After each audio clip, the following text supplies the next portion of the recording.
Alam niyo naman yung guys, nabisa may mga ganitong videos ko. So ayan guys, ito yung mga panties or underwear na meron dapat ang isang babae.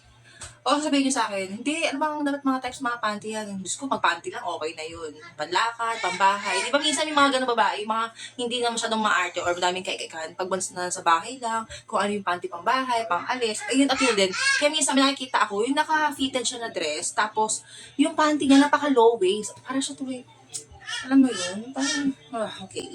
Unang-una guys, pag once na ikaw ay naka-fitted, or yung mga dress, jumpsuit, ito ang ginagamit ko guys. Itong ginagamit ko guys. Alam niyo ba kung ano to? Streamer, guys, kasi na-trim niya or nagkakaroon ng curve yung iyong katawan. Umi-slim siya. Talaga na-shrink yung balat-balat sa mga bilbilan. Ayan. So, dapat guys, meron kang ganito.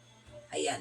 Siguro dalawa yung ganito ko or tatlo, pero dalawa lang susot ko. May isang itim na parang pa-short and isang ganito, which is yung nude. Ayan, dapat may ganito ka lagi. Para pag once na kailangan mo yung mga pangmalupitan na curvy-curvy, yung suot mo, ito yung susutin mo. Okay.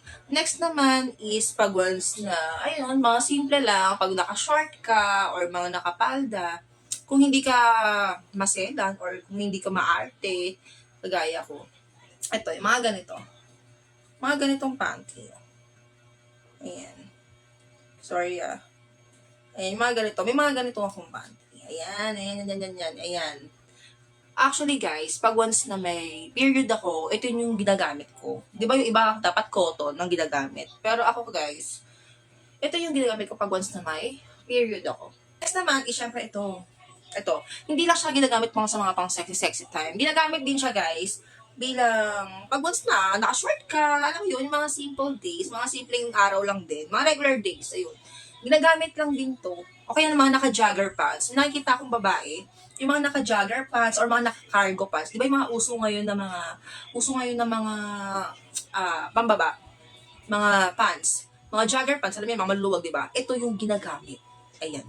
Kahit sa ibang bansa, yung pinsan ko, nakita ko naka-jogger pants siya, di ba? And ito yung gamit ng panty. Diba? Okay, next naman.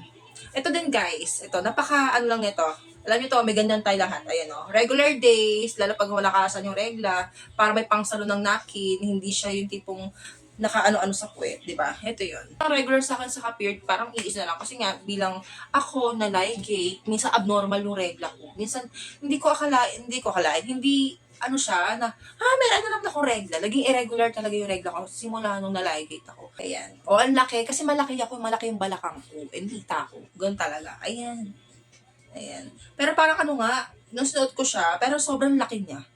Hindi siya fitted. Kasi dapat yung ganito, di ba yung medyo fit sa katawan, medyo fit sa down there. Pero ito, medyo malaki nga.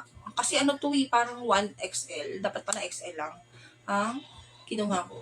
Ayan. Parang tuloy siyang short. Pero hindi ko pa siya nagagamit. Simula nung in-order ko po ito, never ko pa nagamit yan. Ayan. Bale, tatlong kulay siya, which is yung red, yung kanina. Ito, ang ganda ng kulay nito. Parang, ang lakas sa kepias. Ayan. And then, may black. Kasi may black ako neto. I don't know kung nasa yung black. Panties na meron ako. Diba? Ang cute-cute lang. Napaka-low waist naman kasi neto. Hindi pong dito. Nagamit ko lang din to pag once na naka-short. Pero ito, hindi ko na to pasama. Parang lilitan na ako. Ayan. Kasi ito, syempre, pag once na, pag once na, alam mo na. Ayan. Hoot. Ay, diba? You know. Pero pag nag-jogger pants ako, ito din ginagamit ko. Ayan. Ayan. Diba? Ang sexy lang pag naka-jogger pants ko tapos parang kita sa likod mo Ayan. Ito guys, meron akong ganito. Hindi ko alam kung ba't siya binili, pero never ko pa ito nagamit. Yun naman, yung sa likod. Diba ito yung mga uso-uso dati?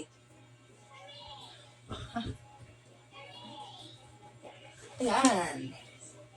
And then the last one is, ito. Ayan. At then, parang regular days lang din. Ayan, diba? Regular days lang. And lalo pag once na may period ako. Ayan. So, that's it, guys. Ayun naman yung aking mga undies na dapat meron din ang isang So, ayun lang guys, yung ating video for today guys. Sana nagustuhan nyo. And then, ayun, sa mga susunod pang videos natin guys, alam nyo yan. So guys, thank you for watching. See you in my next vlog.